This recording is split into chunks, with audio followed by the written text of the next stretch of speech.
네, 강프로입니다. 자, 삼성전자 봅니다. 삼성전자 오늘 78,300원에 끝났습니다. 오늘도 보합권에 끝났고요. 그리고 약간 조금 아쉬운 부분들이 있다고 생각을 하실 겁니다. 삼성전자의 가격대가 하이닉스에 비해서 많이 처지고 있고, 그리고 HBM에 조금 뒤처지고 있다는 내용이 계속해서 나오고 있고, 이런 부분들이 있는데, 자, 기본적으로 이 생각을 하셔야 됩니다. HBM의 가격을 올린 건 하이닉스에 대한 영향이 아닙니다. 삼성전자에 대한 영향이 크고요. 그리고 HBM에 대한 시장은 그쵸? 굉장히 커질 수 있는 환경이 갖춰져 있습니다. 이런 과정에서 삼성전자가 HBM을 개발하고 수율을 잡고 생산을 하는 게 조금 늦어지고 있는 게 사실인 건 사실이죠. 그런데 우리가 이 구간에서 알아야 되는 내용은 한 가지 내용밖에 없습니다. 주식시장의 미래 가치를 보는 방법. 자, 이걸 보시면 돼요. 가격이 올라가는 원리에 대해서 이야기를 드릴 건데, 주식 투자를 할 때, 그쵸? 가격이 올라가는 종목들이 있고 내려가는 종목들이 있습니다. 그러면 가격이 올라가는 종목들에 대해서 먼저 이야기를 드릴게요. 앞으로 좋아지는 내용에 먼저 반영해서 가격이 먼저 뜨는 겁니다. 그쵸? 자, 이걸 만약에 뒤집어 놓으면 내려가는 이유가 됩니다. 뒤집으면 어떤 상황이 벌어질까요? 앞으로 더 이상 좋아지지 못할 것에 대한 내용을 먼저 반영한다. 굳이 하나 더 하자면 나빠질 부분에 대한 내용을 먼저 반영한다. 이 부분이 될 수 있겠죠. 같은 말이지만 약간의 차이는 있을 수 있어서 제가 두 가지로 이야기를 드린 겁니다. 자, 그러면 삼성전자가 지금 좋아지는 내용이 아니라 역으로 생각해 볼게요. 나빠지는 부분이 추가적으로 나올 수 있을까요? 없습니다. 그쵸? 지금 메모리 반도체 쪽은 사실상 삼성전자가 거의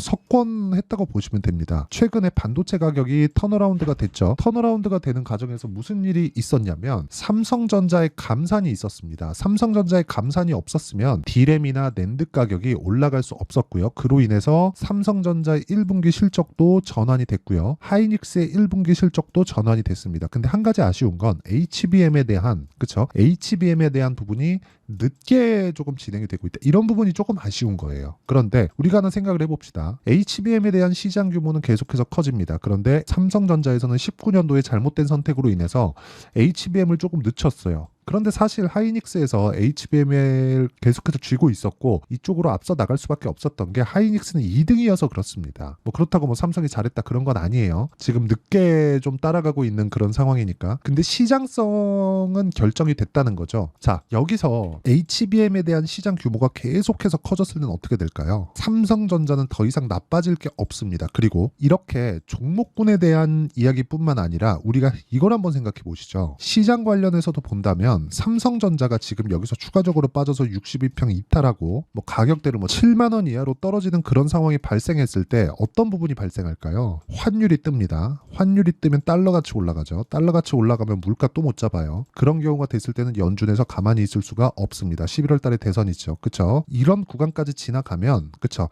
삼성전자는 여기서 추가적으로 떨어질 수 있는 환경이 나오지 않습니다. 근데 이것도 아까 전에 제가 말씀드린 내용과 같아지는 내용인데 그 이야기가 뭐냐? 자, 보세요. 삼성전자가 하이닉스 대비해서 낮은 가격대예요. 절대적인 시가총액은 3배에서 거의 한 4배 가까이 차이가 나죠. 그건 맞습니다. 그런데 삼성전자에 대한 고점 기준에서 봤을 때는 하이닉스는 이미 고점을 넘어서 사상 최고가 구간에 있지만 삼성전자는 아직 21년도에 달성해놓은 한 9만 원대의 고가도 탈환하지 못하고 있는 그런 상황입니다. 근데 그런 상황에서 엔비디아나 이런 부분에 대한 내용으로 인해서 뭔가 가격 부담을 받고 있고 미증시도 많이 올랐으니까 여기서 더 떨어질 수도 있다. 위에서 찍어 누르면 내리는 거니까. 그쵸? 만약에 그런 상황이 벌어진다면 삼성전자의 가격대가 더 높아야 된다는 거죠. 지금 가격대에 있으면 안 돼요. 여기서 우리가 이걸 한번 보시죠. 삼성전자는 물론 DS 부분, 그쵸?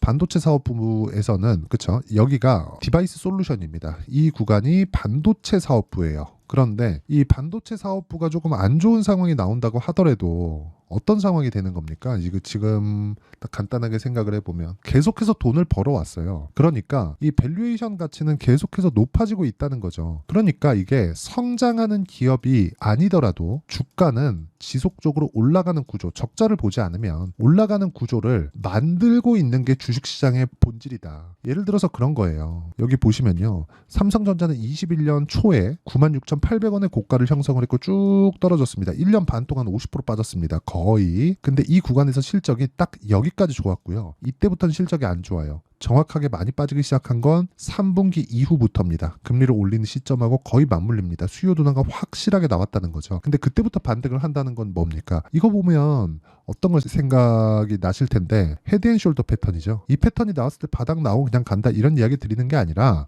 이 구간이 왜 삼성전자 실적이 완벽하게 꺾이는 구간에서 나왔고 이걸 보시면 돼요. SK 하이닉스도 보면 그쵸? 삼성전자의 턴어라운드를 확인하고 나서 돌렸죠. 근데 HBM에 대한 내용으로 인해서 추가적으로 강세를 보인 겁니다. 즉 삼성전자는 지금보다 더 나빠질 수 있는 상황이 없습니다. HBM 수요는 이거 안 꺾입니다. 이거 지금은 그 AI 데이터 센터 이쪽으로만 지금 투입이 되고 있는데 이미 상용화에 성공을 했고 서버 단으로 들어가고 있기 때문에 이게 개인 사용자용으로 내려옵니다. 이건 어쩔 수가 없다고 보시면 되고 무엇보다 이번에 HBM으로 인해서 메모리 반도체의 활용성 그리고 필요성이 굉장히 높아져 있는 그런 상황이에요. 무엇보다 비메모리에 대한 설계가 메모리 반도체와 같이 진행이 된다는 점, 즉 비메모리에 대한 성능을 높이기 위한 하나의 조건이 되었다는 점은 굉장히 긍정적으로 바라봐야 될 필요가 있고요. 그동안처럼 사이클에 대한 부분이 많이 줄었을 수도 있습니다. 전 그렇다고 생각을 하고 있습니다. 그렇다고 해서 조정이 없는 건 아니에요. 그렇죠? 자, 근데 그런 올라오는 상황에서의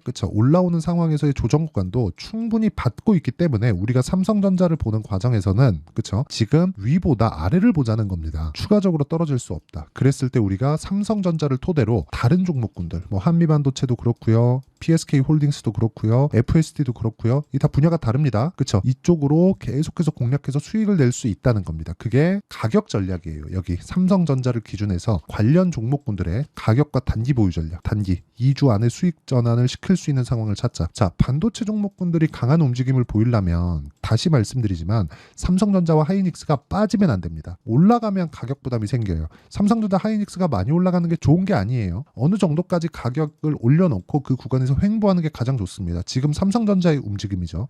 그렇기 때문에 우리는 반도체 종목군들을 지금 지속적으로 봐야 된다는 거고 그 기준이 되는 게 삼성전자이기 때문에 삼성전자를 토대로 우리가 단기 보유 전략을 철저하게 활용했을 때 꾸준하게 수익을 볼 수 있는 상황을 만들 수 있고요.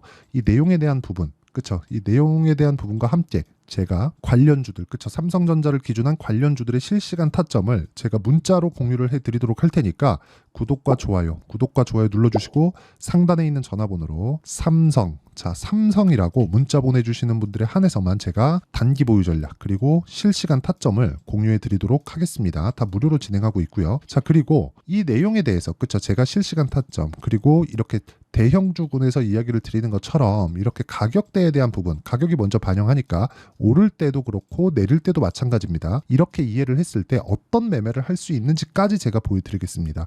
자, 내용 보시면 이렇습니다. 대한전선 최근에 전기 관련주들 굉장히 강하죠. 전선, 구리가, 변압기 이쪽 강합니다.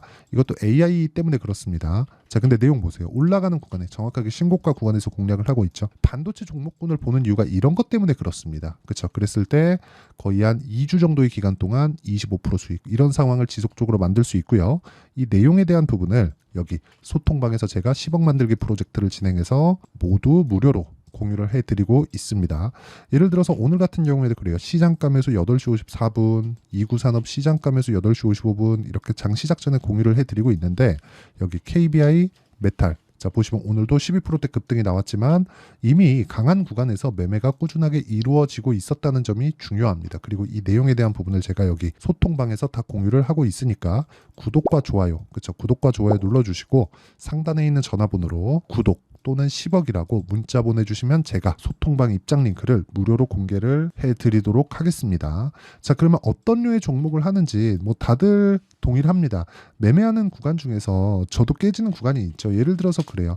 제가 지금 두산을 보유하고 있는데 두산을 이틀 딱 매수하고 지금 오늘은 한 4% 정도 떨어졌습니다. 근데 이것도 뭐예요? 고가 구간에 있죠. 근데 이런 종목군도 있고 저런 종목군도 있지만 우리가 먹을 수 있을 때 충분하게 수익을 낼 수 있는 환경을 갖추려면 삼성전자 같은 대형주에 대한 파악이 되어 있어야 되고 그런 부분에 대해서 매매가 되었을 때 자람테크놀로지처럼 3일 동안 내가 75% 정도의 수익을 내는 그런 상황을 만들어 갈 수 있다는 겁니다. 그리고 그 내용에 대한 부분을 제가 소통방에서 다 공유하고 있으니까 상단에 있는 전화번호로 구독 또는 10억이라고 문자 보내주시면 제가 소통방 입장 링크를 무료로 공개를 하도록 하겠습니다. 자, 내용 정리하면 그렇습니다. 삼성전자는 지금 추가적으로 올라갈 수 있지만 그건 HBM에 대한 내용이 나와야 된다. HBM에 대한 내용은 저는 그냥 확정 났다고 보고 있지만 HBM이 우리가 기본적으로 이렇게 한번 생각을 해보자고요. HBM이 앞으로 확장되는데 삼성전자에서 못할까요? 연예인 걱정하고 삼성전자 걱정하지 말라 그러죠. 걱정 안 하셔도 됩니다. 시기의 차이일 뿐이지 어쩔 수 없이 삼성전자도 HBM을 할 수밖에 없고 그런 과정에서 한 파일을 가져갈 겁니다. 그럼 그 구간에서 우리가 꾸준하게 어느 정도의 가격대를 잡았을 때 꾸준하게 수익을 낼 수 있는 상황을 만들 수 있다는 거고 그 내용에 대해서 이해를 했을 때 그쵸? 타점이 정말 중요하다는 걸 알게 될 거다. 그 내용에 대한 부분을 제가 소통방에서 공유하고 있고요. 무엇보다 이 정도 했을 때 어느 정도까지 성과를 낼 수 있고 내가 다음 종목은 어떤 종목을 잡아야 되는지 그 내용에 대해서 다 이해를 시켜드리도록 할 테니까 영상 끝까지 시청하시고요. 모든 분들이 성공 투자하셨으면 참 좋겠습니다. 자, 24년도가 돼도 여전히 시장은 녹록지 못합니다. 이런 상황이 벌어지는 건 어쩔 수 없습니다. 이런 상황에서도 수익이 나는 종목들의 구조는 변하지 않습니다. 즉 대시세 종목에 대한 구조는 변하지 않는다는 거고 실제 제가 소통방에서 지속적으로 이야기를 드리고 있는 내용도 대시세 종목이나 시장 주도주를 공략하는 건 철저하게 가격 분석을 하라고 이야기를 드리고 가격 분석 이후에는 이슈에 대한 파악 그리고 이슈를 파악하고 나서는 다시 내가 얼마에 매수할지 그 타점에 대한 부분을 지속적으로 언급을 하고 있습니다. 자, 근데 생각해 보세요. 1월 달에 시장이 굉장히 어려웠습니다. 어려운 상황에서의 어떤 종목들이 강했냐 보면 반도체와 그리고 바이오입니다. 자, 실제 여기 보면요. HLB에 제가 실제 매매한 내용을 띄워놓고 보여드리고 있는데 1월 22일부터 매매를 시작해서 4일 동안 31%의 수익 마감이 됐고요. 그리고 여전히 신고가 종목입니다. 자, 그리고 그 다음 어보브 반도체 이름을 보시다시피 반도체 종목이죠. 그리고 AI 반도체는 지속적으로 강세를 보이고 있습니다. 이 종목도 신고가를 먼저 달성한 이후에 제가 21%의 단기간에 21%의 큰 수익을 내고 마감이 됐습니다. 다시 재공략을 준비하고 있고 이런 부분은 소통방에서 다 공유를 해드립니다. 자, 그리고 그 다음 코세스. 자, 코세스 같은 종목도 당연히 그쵸 신고가 종목이고요. 그리고 반도체 종목입니다. 이 종목도 영업일 기준에서 이틀 동안 대략 한 15%의 수익 마감이 됐습니다. 내용을 한번 보시면 어떻습니까? HLB를 포함해서 뭐 30%, 20%, 뭐 15% 이런 식의 수익이 지속적으로 발생하고 있는데 이 세 종목 모두 다 신고가 종목이고 1월 달에 시장이 약세를 보이고 있는 구간에서도 강했었던 그런 종목입니다. 특징점이 하나 있는데 그 이슈에 앞서서 가격이 먼저 반영했다는 거죠. 자, 근데 그게 기업 밸류업 프로그램이라고 하죠. 그 종목들도 마찬가지입니다. 오늘은 그 부분에 대해서 이야기를 드릴 텐데 그렇게 제가 가격을 먼저 보고 이슈에 대해서 파악하는 이유는 결과적으로는 큰 시세를 먹기 위한 사전 준비 작업입니다. 실제로 큰 시세를 먹기 위해서 사전 준비 작업을 했을 때 여기 레인보우 로보틱스 127% 그리고 ISC 98% 그리고 한미반도체 97%의 큰 수익을 내는 상황을 만들 수 있습니다. 어떤 식으로 소통방에서 진행됐는지 그쵸? 그 상황을 제가 이야기를 드린 건데 이런 상황도요 당연히 신고가를 공략했을 때 가능한 겁니다. 자, 그러면 이번에도 마찬가지입니다. 그쵸? 정부 주도의 코리아 디스카운트 해소 방안이 2월 달에 발표를 하고요. 그리고 2월 달에 발표된 내용을 토대로 주가가 움직이는 게 아니라 이미 움직인 내용이 있죠. 실제 이 내용은 크게 중요한 게 아니라는 겁니다. 실제 움직인 내용을 보면 자, 기아차입니다. 실제로 12월 달에 신고가를 만들어 놓고 정부에서 입김을 불어 넣으니까 순식간에 기아차를 포함해서 현대차 같은 거대 기업들의 주가가 2주도 채 되지 않아서 40% 정도의 큰 시세를 냅니다. 자, 그러면 우리는 어떤 종목을 봐야 될까요? 이슈를 파악해야 되는 것도 맞지만 철저하게 가격에 맞춰서 매매를 해야 되는 게 당연히 중요합니다. 정부가 주도하는 정책 방향이 있겠죠. 그 방향에 맞춰서 우리가 종목을 찾을 필요가 있다. 자, 그러면 답이 나왔습니다. 정부가 주도하는 방향에 맞춰서 제2의 기아차를 찾는 게 지금은 중요하다. 근데 정부 정책의 방향에 맞게 가자.